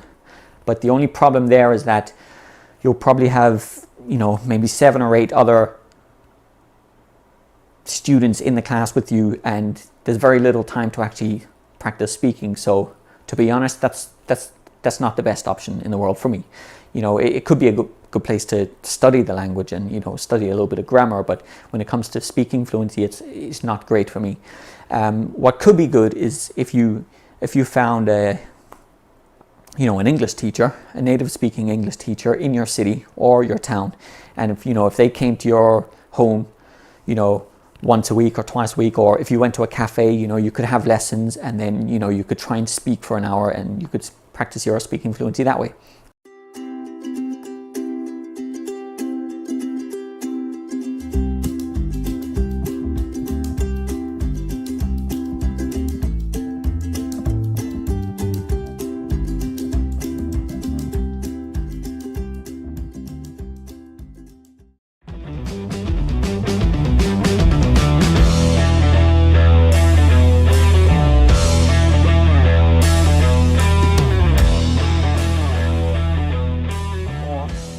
What I recommend is actually going to, I teach on this website, and it's a great website. It's called italki.com, and basically there's so many teachers there. There's great teachers who teach English, and you've got the reviews, and they have a little profile page where they explain their thinking about, or they express their style of teaching. So, as I was saying before, you can either go to a language school and go to an English class and sit in the class with, maybe 10 other students who are learning English, and, that will give you very little time to actually speak English and improve your speaking fluency. Or you can use a website like italki. So you can use a website like italki to get one-to-one classes with teachers on Skype. Okay, so you're having a video chat on Skype with a teacher for 1 hour, and hopefully in that 1 hour you'll do lots and lots of speaking, and hopefully you'll get lots and lots of correction from your teacher. So this is the italki website. Now you need to sign up, become a member, and create an account first. Now when you create an account, if you go to this section here, find a teacher. There's many teachers here who teach many different languages. But now for you, if you want to improve your English, choose English. Over here, you can choose availability, okay? So, late night, afternoon, do you want classes in the morning? Choose whichever one suits you best. Over here, teacher speaks, okay, the language that the teacher speaks. Because there are many teachers who are, say, native Germans who teach English as well. But over here, you can choose from. So if you want lessons from an American teacher, or from a British teacher, or an Australian teacher, or an Irish teacher, go here, and for example, if you're looking for an Irish teacher, choose Ireland, and now you will get Irish teachers. See, now this is my profile here, but there are many other Irish teachers here. Okay, so over here you can choose the hourly rate, which is the price per hour. Okay, so if you click over here, you can get, obviously some cheaper lessons, some medium range price lessons, and some more expensive 1 hour lessons. Okay, so now I'm just going to show you some examples. Over here, you can see the reviews. Okay, you can see the star rating, you can see the price per lesson, well, the range of prices for the different lessons. There's a small little introduction. Now, if you look over here, as you can see for me, I put these tags here that are saying that I focus on software development classes with students. So software developers who want to improve their English, or Facebook advertisers, or people who work in business. Or if you just want to talk about general cultural topics, I do that too. And then, I provide strong correction as well. But if you have a look at some of the other teachers, they focus more on test preparation, things like IELTS. This teacher here focuses on music, comedy, and you see their prices over here. This teacher focuses on TOEFL, pronunciation, Okay, so just find the teacher that suits you most. And now when you click on a profile, here you see the profile. Okay, this is my profile. Now you get a little introduction video for each teacher. As you can see here, here's another Irish teacher. I'll just play mine first so you can see. Hi, my name is Rance and I'm an English teacher on italki. I have 2 years of experience teaching in Madrid, Spain. Okay, you get that with every teacher. They all have a little introduction video. And now if you go down, over here you can view the schedule for each teacher. So this is from the 25th of October to the 31st of October. And over here you can see these blocks here are booked lessons. Other students have booked these times already. This white section over here is unavailable. But these green blocks here, these are times that are available. So it's very flexible. You don't have to choose the same time, the same day every week. You can, if you have a busy week, you know, maybe take one lesson or don't take any lesson, but you can change the time and day for your lessons every week, you know, to fit the lessons around your schedule. So if you go down, you can see the number of lessons taught, the number of students, the rating. And now down here you have a long profile description of the teacher, where it's just like, for me, in my case, it's just I'm trying to describe my thoughts and feelings about language learning. Okay, so if you go down here, you can see the different lessons that I offer. If you go down some more, you can see work experience, education, certificates. Go down some more, you can see some of the ratings. And now this is one of the best things, I think, is just going through all the different reviews that students have left. Okay, because now you get a real feeling for the teacher. You know, you can see what the students are saying about the teacher, and that's probably one of the most important things to look at. So for example, if you look at this other Irish teacher, this is her promotional video. Okay, so you can base your decision from that. Now, see, now this is her schedule here, and you can see that for this week, she's only these times here are available. Okay, and then you can schedule a lesson. If you click schedule a lesson, you'll see, please choose the language. She teaches English, and now you have the different lessons that she offers. And if you go down some more, you can see some of the topics that she focuses on, like IELTS, TOEFL, test preparation. And here she just has a little description about her experience or her teaching philosophy. Go down some more, you'll see the different lessons that she offers. You can also choose a trial lesson. I would recommend that for your first lesson. Just choose the 30-minute trial lesson. And what I do in my trial lessons is just give a little introduction to my styles and the methods that I use in classes. Down here you have work experience, education, certificates, and then the most important thing to look at are the reviews, okay, from the students. So that's basically it. Now, after you book a lesson, well, you would send a contact request on Skype.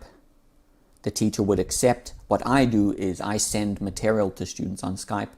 The students prepare using the material, and then at the class time on the day, I call the student on Skype, or you can use Google Hangouts as well.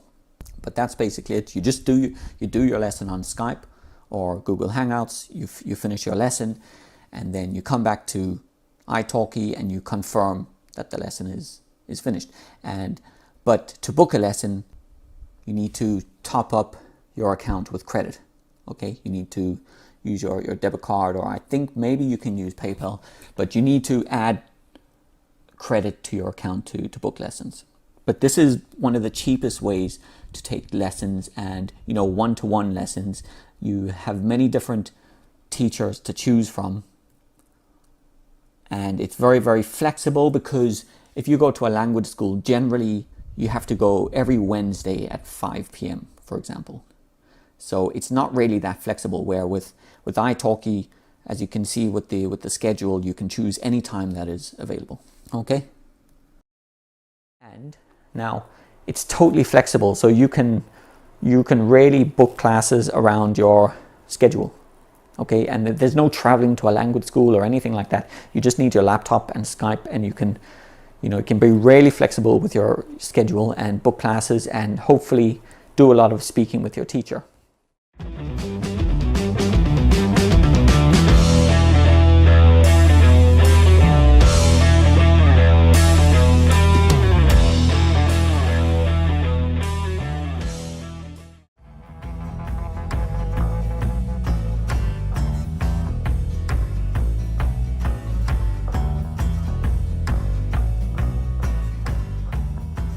If you find a teacher on italki online or in your city or town, what you could do is now if you want to focus on speaking fluency, one great method that I use, okay, now this is the method that I use with my students.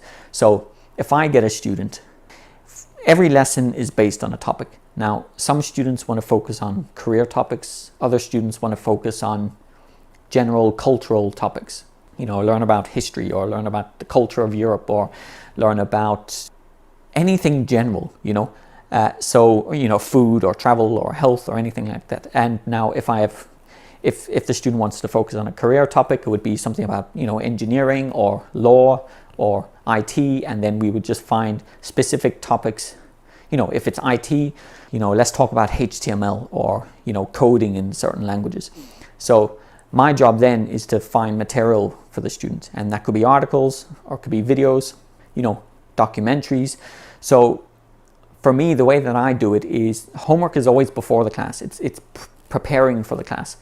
So what I would do if it's a general topic, and just for example, if it's about the history of Ireland, okay, I would go and find an article about the history of Ireland or maybe a documentary, and then send it to the student. So now the student, and this would be 3 or 4 days before the class. Now the student has 3 or 4 days to study that article or study that documentary and, build vocabulary, use good study techniques, build those deep connections with the vocabulary. So it's basically like the student is gaining a lot of passive vocabulary. Okay, there's a difference between passive and active vocabulary. Passive just means that you have a lot of vocabulary in your memory, but you never really use it. Active vocabulary mean, it's kind of like that vocabulary that you always use, because students seem to, well, even English speakers, we all seem to have this huge pool of passive vocabulary. If we can understand it when we read it, or we can understand it when this vocabulary when we hear it, but when we speak, we tend to use a smaller pool of vocabulary. And that would be your active vocabulary. And for a lot of students, what they do is they use that small pool of English active vocabulary to explain every situation or every idea or topic that they want to talk about. They use that small pool. But basically, going back to this method, the student studies the article or the documentary. They build their vocabulary. Now it's passive. Okay, so all of that vocabulary goes in. Now when they come to class, my job as a teacher, and I recommend if you find a teacher, try and find a teacher who's willing to use this method. And I'm sure there's a lot of teachers out there who use very similar methods, but this is just the method that I use. So when the student comes to class, my job as a teacher is to get the student talking about the topic as much as possible, and to get them using all of that new vocabulary as much as possible. And my job is to kind of be as quiet as possible as well. There's a lot of teachers who kind of want to talk a little too much. And so the secret really with teaching like that is to, try and be as quiet as possible, keep the conversation going, get the student talking for an hour. And then, I would just, make small corrections on pronunciation and grammar. And then the big thing is also suggesting natural language that the student can use. So whenever the student makes a mistake, I could, kind of suggest the best language possible for that, for what the student is trying to say. So think of it as, there's a huge amount of input. The student studies the material, the topic about Irish history. Then they come to class, they talk about Irish history or the topic. And, now they're creating the language. So that, to me, doing that week after week after week, it's one of the best methods to improve fluency. okay? Because every week it's like a huge amount of input, and then for 1 hour it's a huge amount of output with corrections. And then week after week after week, going through that process is, for me, it's one of the best ways to hold vocabulary. Because if you only read, and if your teacher talks a lot and you're only listening in class, you know, the vocabulary is only going in, the information is only going in, and it stays there. You know, you never get to use it. So for me, a big thing is, you know, the vocabulary has to go in, but then in class it has to come out. And then what happens is that once you use vocabulary, what I suggest to my students is that they try and experiment and try and use as many new words as possible as they can. Okay? So, you know, you're trying to build that small pool of active vocabulary and trying to get, like, encourage the student to you know, experiment and use other words. So hopefully that pool of vocabulary gets bigger. And when you use a word in the future, that word, you're going to remember that word quicker if you've used it before. So that's the biggest method for me. Now, I mean, you could find a teacher on italki, or you could just find, you know, like a language partner, like someone else who wants to learn English, or a friend that is learning English, and you could both just agree to, you know, you'll find some article or documentary, you'll both study it before you talk, both study it, build that vocabulary, then, you know, call each other on Skype, and then just both of you talk about, you know, give yourselves each enough time to speak about the topic. And that's one great, but the only problem there is that you know, you're not talking to a native English speaker, so there's going to be no one to correct your language or suggest, you know, the best language to use. So now another method for me, like if your teacher is willing to do this, is what I do with my students. See, that first method it's basically a lot of study, and then when they come to class, it's trying to talk about the topic for an hour. Now for higher level students, that can be easier. But for lower level students or intermediate, what I would do is, generally in that situation, I would send them an article, okay?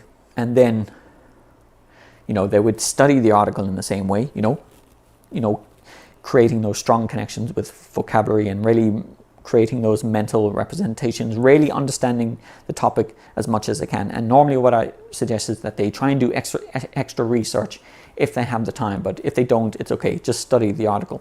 Then come to class, and then in the class, then what I would do is kind of focus on paragraphs.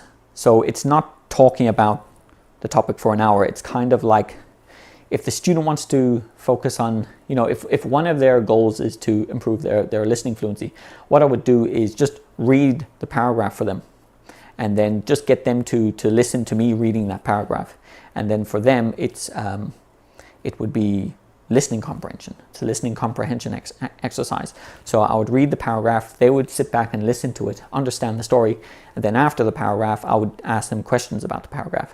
You know, so tell me, like, I would ask them, okay, so what did they mean here when they spoke about this? Or do you agree with this? Or, you know, I could also ask them, like, could you give me a summary of the paragraph? And then after we finish discussing that paragraph, we go down to the next paragraph. And then I read that for them. They listen, they understand it, and then after reading it, I get the student to talk about the paragraph. So what I recommend to the student is that they try and retell or explain the paragraph using their own words, but trying to use as much vocabulary from the paragraph as possible, or as many expressions from the paragraph as possible. You know, to do it in a way like a combination of their own words and vocabulary from the paragraph. So, and then we just keep going down the paragraph, keep going down paragraph by paragraph until we finish the article. So that's another way to do it. And see, that specific exercise is very good for, here's another thing about that, is that when the student needs to describe the paragraph or talk about the paragraph, it has to happen from memory. It should only happen from memory, because that's what speaking fluency is. Speaking fluency is retrieving vocabulary from memory. Words, you know, first of all, you kind of know or can imagine what you want to say. Now you need to retrieve the vocabulary as quickly as possible. And if the vocabulary is connected to mental images, you're going to retrieve it quicker. Now to say what you want to say, you know, you need to put it in kind of like good structure for the person to understand. So speaking fluency is a very difficult thing to master, but it's just about doing it as much as possible. So, but it's very good for short-term memory and something called working memory, because if you listen to me reading a paragraph, I mean, there could be 150 words in that paragraph. Now, directly after listening to me reading that paragraph, now you have to remember all of those 150 words, you know, and talk about the ideas in the paragraph. It's really good for your short-term memory and working memory. So there's a benefit there as well for your memory. But anyway, so now what I also do in lessons is do the same thing but using video. So we would find some, you know, career topic, and I would find a video based on a career topic, something like jet engines. You know, if it's a student who works in aviation, we would study a short little video about jet engines, you know, going through all the different parts of a jet engine. Or if it's a cultural topic, it could be something like, sometimes I've used like David Letterman interviews, or any, you know, any video that the student wants to work on. So they would study the video before class, creating deep connections, visual representations of the vocabulary, becoming very familiar with the topic in the video. Then when they come to class, what I would do is, you know, I would share the screen with the student in class. And I can share the screen and the sound. So generally I share the screen of the video and then press play, and they can hear the sound as well. So I press play and then let it play a little so the student can hear just, you know, maybe 10 or 20 seconds. Press pause, and then I ask the student, you know, okay, so what are they talking about? Can you give me a little summary of what they're talking about? And then after I get the student to talk about that short section of the video, you know, I go to the next 10 or 20 seconds. And depending on the level of the student, you know, I would, if the student is at a lower level, you know, I would only play maybe 5 or 10 seconds.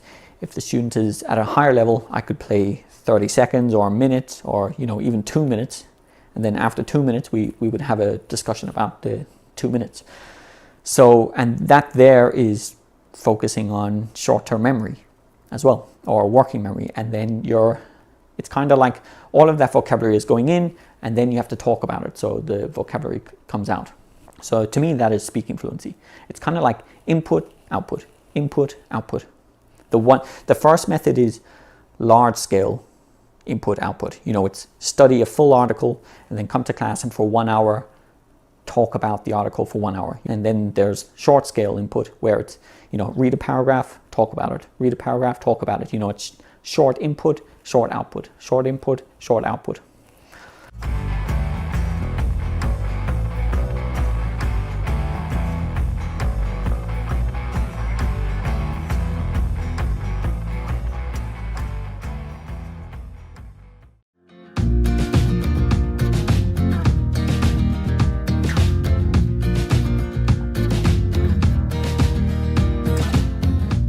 Now, something that I want to get to is when I use this method in classes with students, what I really want to do is to get students to understand that they can use this method outside of class and use it on their own, okay?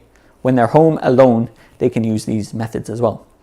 So this is working on speaking fluency if you don't have a teacher, and if you are willing to do it on your own, just talking to yourself. So what I recommend is finding articles that you're really interested in.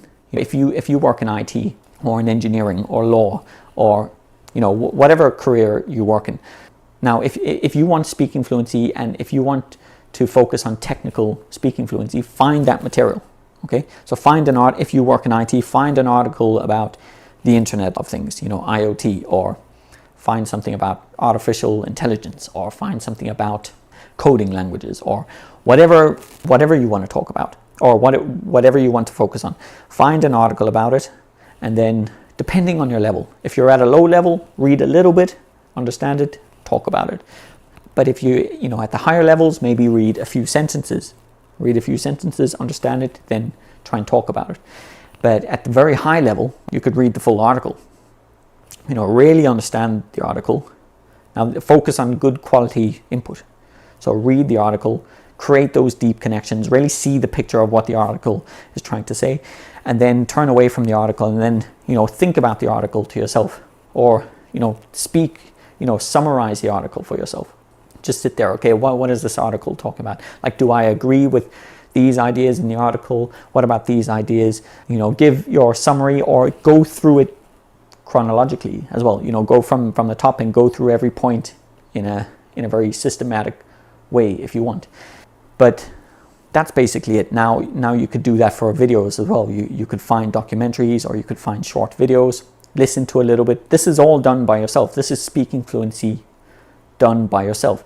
The only problem is that you haven't got a teacher to suggest the best language for you, or to give you corrections on pronunciation. Or just with a teacher, it is definitely the best option, because what I try and do is make the conversation as engaging as possible, make it really interesting. So it's, what are they talking about there? Make it really, really interesting for the student, so that they really love having a discussion and conversation.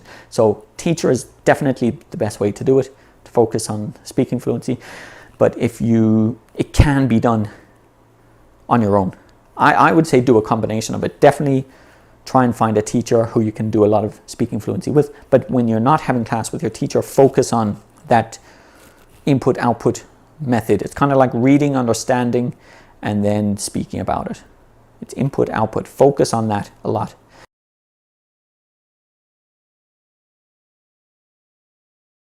So another thing that I want to talk about here is writing on it. Okay, so writing is also, it's production, it's output, it's expression fluency. Okay, speaking fluency is very difficult because you have to do it straight away.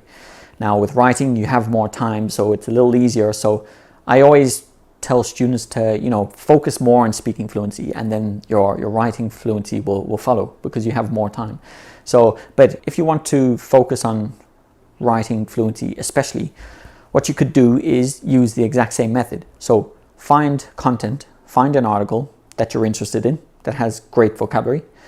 Find the article, read a paragraph, really understand it, that's passive vocabulary going in, and then sit back and then write about the paragraph, and try and write about it as accurately as possible, using vocabulary from the paragraph and expressions from the paragraph, and try and use correct structures when you do it, and try and use your own words as well. Okay, and then just keep going down the article like that. Read a paragraph, write about it. Read another paragraph, write about it.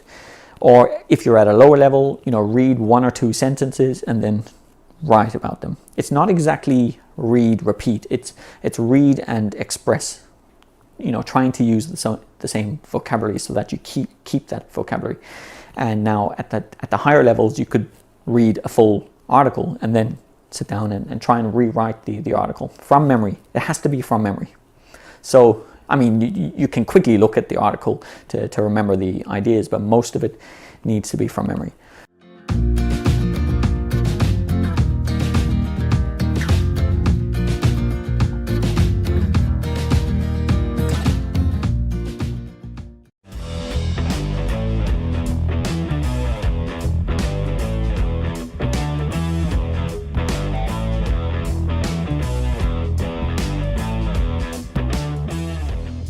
And the last thing that I want to talk about is, I suppose the best thing for speaking fluency would actually be immersion, full immersion.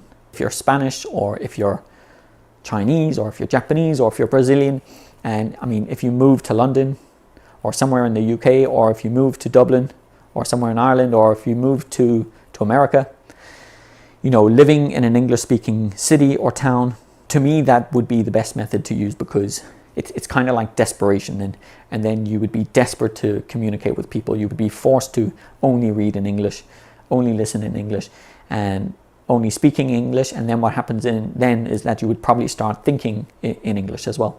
But then there is a very big, I hear this from students, and it's a fact that there are two types of people who move to English-speaking cities, and the one type would be the Spanish speaker or Portuguese speaker or Japanese speaker that wants to develop their English fluency. So they go there, everything is in English. They read, listen, watch, speak, think in English. Everything is in English.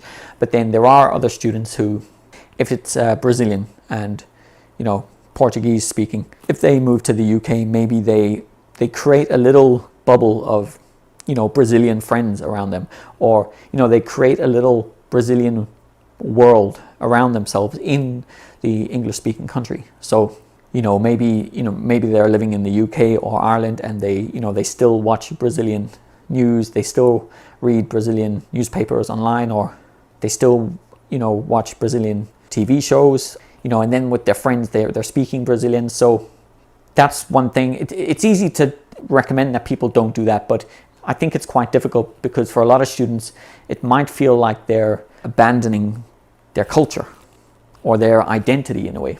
Like I had this feeling when I moved to Spain.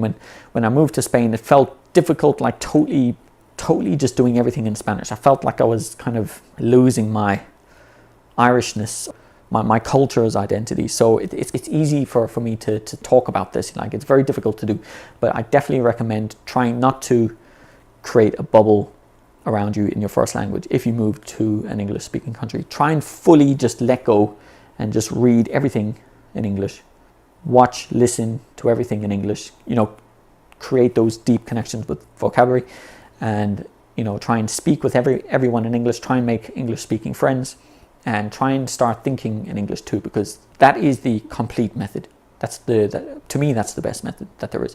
So now what you can do is, if you're Spanish or Japanese or Brazilian, whatever it is.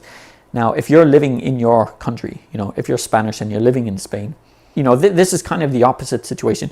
You can create a little English world around you and try and create that little bubble of English around you where, for a certain percentage of your life, you only read in English, listen to English, watch English, try and speak in English, online or, on italki, make English friends, and then try and speak in English too. So basically that's all I have to say about speaking fluency. Speaking fluency is like this magical thing. It's kind of very difficult to crack for students, but I hope some of those methods sink in.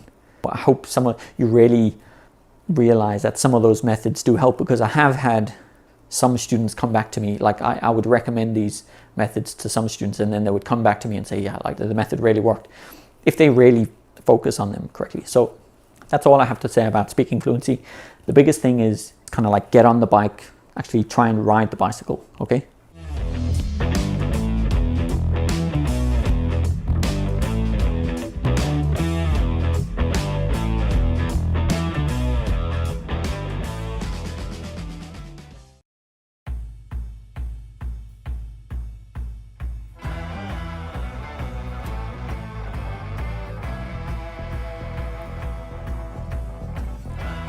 After teaching English for many years, studying language fluency, and observing the methods that my students were using to achieve fluency, I took some random notes over the years which I would like to share here. A really great method to become more fluent with grammar structures is to build stories together in class with your English teacher, or a friend that enjoys learning English, but a native speaker would be best. Taking turns to add a sentence or an idea to an invented story and build the story together. Practice telling stories using past tense constructions, and practice talking about the future using future tense constructions. Also, practice talking about what is, i.e. present tense conversations. The present perfect will be used a lot here as well. You could also pretend to have a conversation where you ask questions in a specific tense and the other person answers in a specific tense while they are telling the story. Example, person A, yesterday I was walking down the street when I saw Tom. Person B, what had you been doing before that? Person A, I had been eating lunch at home. Tom told me about a movie that was playing in the cinema. Person B, did you go and see it? Person A, we were going to, but Sarah called us and invited us to the beach, etc., etc. When you would like to practice speaking about technical interview questions and answers with your teacher for whichever profession you work in, you should search Google for interview questions for front-end developers or interview questions for mechanical engineers, or interview question project managers, etc., etc. And then get your teacher to ask these technical questions, answer the questions in as much detail as possible, while your teacher hopefully focuses on correcting your pronunciation, grammar, etc. There are resources available like this, for example.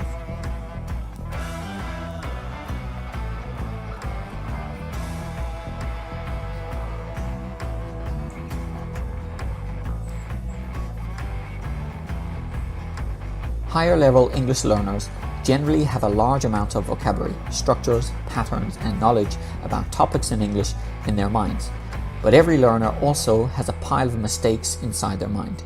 By having discussions about a wide range of topics with a teacher who hopefully gives quick but detailed corrections on pronunciation, grammar, etc., while keeping the conversation flowing, these mistakes are allowed to come out when they're speaking.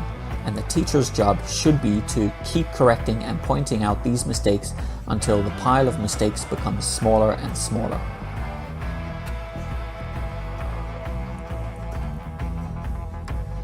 If you find a teacher who is willing to use this method, then you can make big improvements in your speaking fluency. Every lesson should be based on a different topic, topics which are relevant and interesting for the student. Before the class, the teacher and the student would agree on a topic, something about technology, business, culture, travel, etc. Then, a few days before the class, either the teacher or the student can find an article, video, or documentary about the agreed topic. The homework should be done before class, and the homework is this: study the article or documentary as much as possible, become familiar with all the new vocabulary, become familiar with the topic, do some extra research about the topic if you want. This is all about gaining passive vocabulary. The teacher should do this too. And then during class, the job of the teacher is to get the student talking about the topic as much as possible, keeping the conversation going while allowing the student to do most of the talking, at least 80%, for the whole class. This is activating the vocabulary, while the teacher focuses on correcting pronunciation, grammar, suggesting natural language, while also keeping the conversation going. This is the method where I have seen students making the most progress with speaking fluency. The teacher should play a Larry King or Michael Parkinson, basically an interviewer sort of role, but giving corrections on language as well.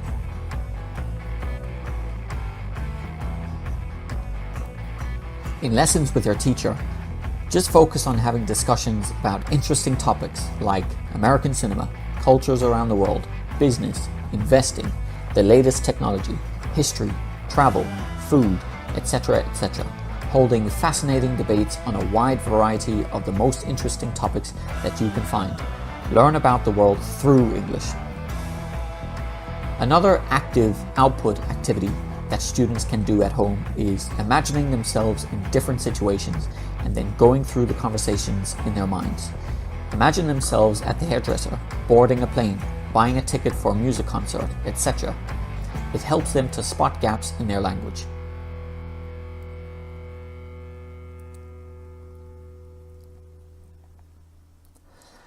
One of the most important exercises to encourage English learners to do is the read and explain to yourself method of reading paragraphs of articles, seeing the story in your mind, and then describing in their own words, but still using words from the paragraph, what was said in the paragraph by themselves at home with no teacher, and going through each paragraph of the article like this.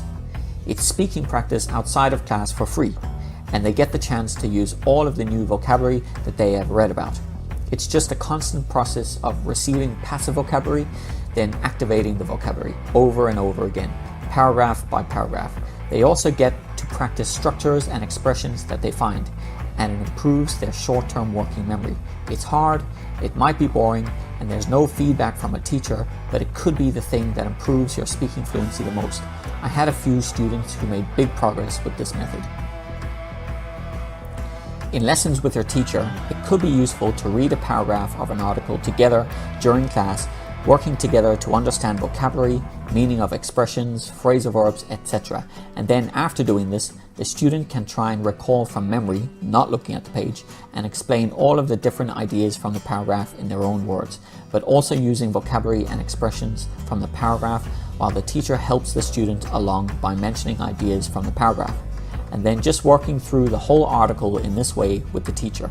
This is all about the small scale process of input, output, over and over again. Whenever you prepare for a discussion class by studying an article, you can prepare for the lesson by practicing this read and explain to yourself method of activating the passive vocabulary. And then, when having the discussion during class, you would be activating the vocabulary again. The method of recalling and explaining paragraphs to yourself improves your ability to retrieve vocabulary from your memory faster and faster the more you practice it, improving your fluency overall. The process of retrieving vocabulary and then putting that vocabulary into clear structures to express your ideas is a skill that needs to be developed by more and more practice of the activity. You should also try to retell the story as accurately as possible. When learning a language, try and manipulate the sentence that you are learning in as many ways as you possibly can. For example, can I borrow your pen? Can she borrow your pen? Can they return my pen? Can they borrow my book? Etc., etc. It forces the student to start being able to change structures and manipulate sentences to suit their needs at the time, and makes thinking in that language more automatic. You can read one paragraph and try and explain it to yourself, small scale activating vocabulary, or you can try and read a full article and then try and explain all the ideas of the article to yourself, debating the article with yourself. Without looking at the article, this would be a large scale activating vocabulary. The teacher is really just activating a student's passive vocabulary when having discussion classes, lighting up all the details that have been stored away in the student's mind. The teacher's job is to search around and activate as much vocabulary as possible. Accuracy rarely comes from a massive amount of massive input. A massive amount of input, reading, listening, gives you a rough fluency. Then a massive amount of this massive input gives you accuracy, because you have just become so familiar with every aspect of the language. Accuracy rarely depends on the degree of familiarity with the language. The key is to have really engaging, interesting, compelling, passionate, opinionated conversations with your teacher. A huge amount of learning happens when you are emotionally invested. When reading through text, you should always stop and recall the story to yourself every now and then, trying to use the same vocabulary to tell the story. Recalling helps you to retain more vocabulary, and make sure that you imagine the story in vivid, imaginative detail and try and connect it to personal experiences as much as possible. Recalling helps you to solidify vocabulary. To improve writing skills, English learners can use an article, read a paragraph and rewrite the paragraph as best they can, and work their way down through the article like that, reading and rewriting in their own words each paragraph. This is focusing on improving expression just the same way that the read and explain to yourself speaking exercise improves speaking expression.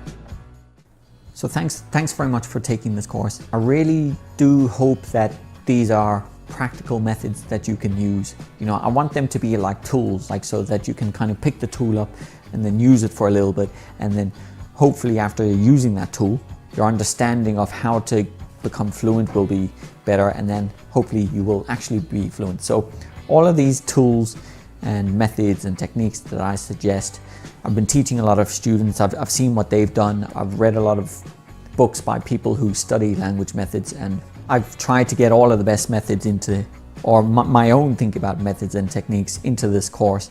And so in the future, if you ever get lost with trying to become fluent in English, just come back to this course and try and go over some of these methods. Maybe choose a new method and try and work on that for a little bit. And then when you get bored of that, come back and choose another thing to work on.